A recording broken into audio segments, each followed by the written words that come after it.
Hey guys, I'm Miss Jamie OT, and March's theme for my videos is pre-writing.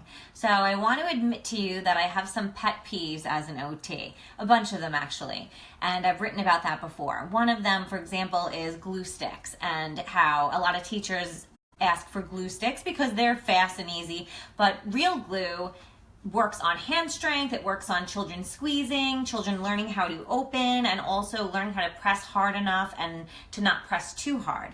So as an OT, I love real glue, but as a teacher, I could understand why they prefer glue sticks. It's fast and easy and they get their job done. But OTs tend to have our little idiosyncrasies and things that we prefer over typical routines. Another pet peeve that I have is children being pushed into learning how to write before they're developmentally ready. And this is something that's unfortunately really becoming very common.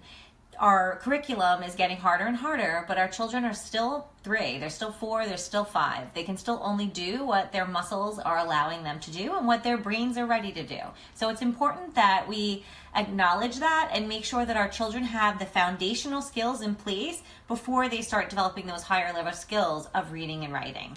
So again, March's theme is about pre-writing, and I want to talk to you a little bit about some important milestones when it comes to pre-writing.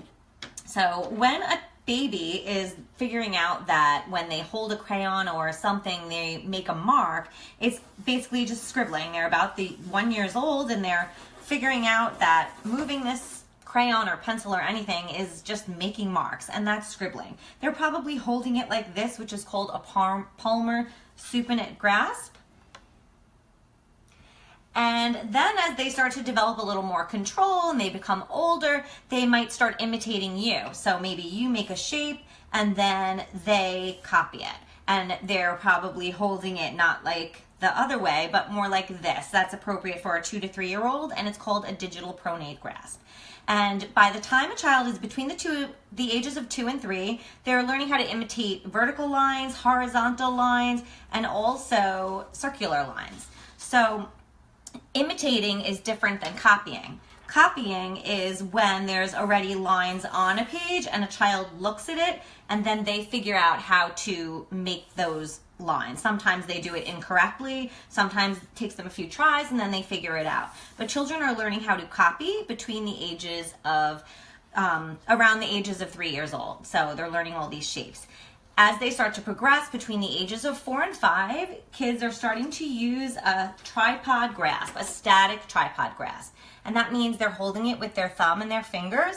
They're probably using their wrist or their shoulders to do the work. But between the ages of 3 to 4 and 5, kids are starting to now make shapes on their own, and they're learning more complex shapes, such as a cross, diagonals, and also an X, and a square.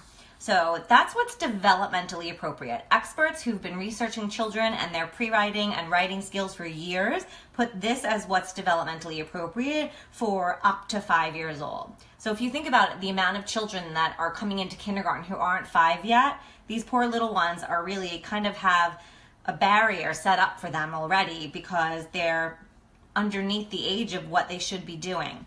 On top of that, our kindergarten curriculum kind of rushes into teaching children capital letters and lowercase letters right away.